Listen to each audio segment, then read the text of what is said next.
Hey everyone, it's Deb here from Deb's Greenhouse, and we've got today's top 5 plants. And these are 5 things I think would look fabulous planted together to make a planter that would go great in part all the way to full sun. These things can take the heat and take the sun. So we're starting off with Senecio angel wings. Now all of the things I'm showing tonight we have in stock. And the Senecio is such a beautiful, beautiful silvery leaf. This gets really big, like 2 to 3 feet by 2 to 3 feet. So use a large planter. I think it is just so pretty. Grow this in full hot sun. It is actually a succulent, a fast growing succulent that can take the heat, but also would do great in part sun. So our next item for today's top 5 is Euphoria. This is Euphoria Diamond Frost from Proven Winners. And it can also go in sun, but it can go like in part shade all the way to full sun. I think these two would look fabulous together in a planter. We use Euphoria in a planter the same way you might use baby's breath in a bouquet. Just adds that nice little sprinkle of white.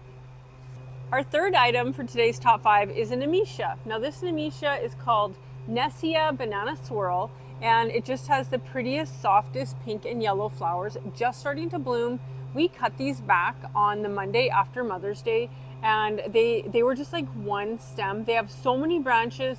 That is the benefit of trimming things and cutting them back. And I think this would just look really, really pretty tucked in a planter with these other items. Nemesia are super cold hardy, so here in our Alberta climate, if you plant it out, I've seen it blooming into November in my flower beds. It is very cold hardy in the fall. Our fourth item for today's top 5 that I think would go great in this mixed planter is a Verbena. This is Vanessa Bicolor Rose, and it is just stunning. You can grow the Vanessa series in full hot sun and they will maintain flowering all summer long. Now the other series aren't quite as nifty at blooming all summer, but the Vanessa is part shade all the way to full sun for your Verbena. And yeah, I think just with this blend, this would be such a pretty thing to add. Now, my final item for today's top 5, and if I was going to make this mix, I would put several of these in.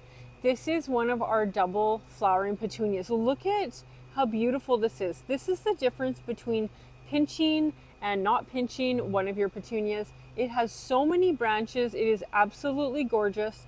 This is Petunia double Tumbelina Victoria. And I think that all of these together would make the most beautiful planter. We have all of these items in stock. And again, I would put in multiple petunias, probably 4 of them around. I would add at least 4 Verbena and 4 Nemesia with 1 Euphoria and 1 of the Senecios. So what do you think? Let me know in the comments. Thanks for watching today's top 5 plants, and we'll see you guys in the next video. Bye for now.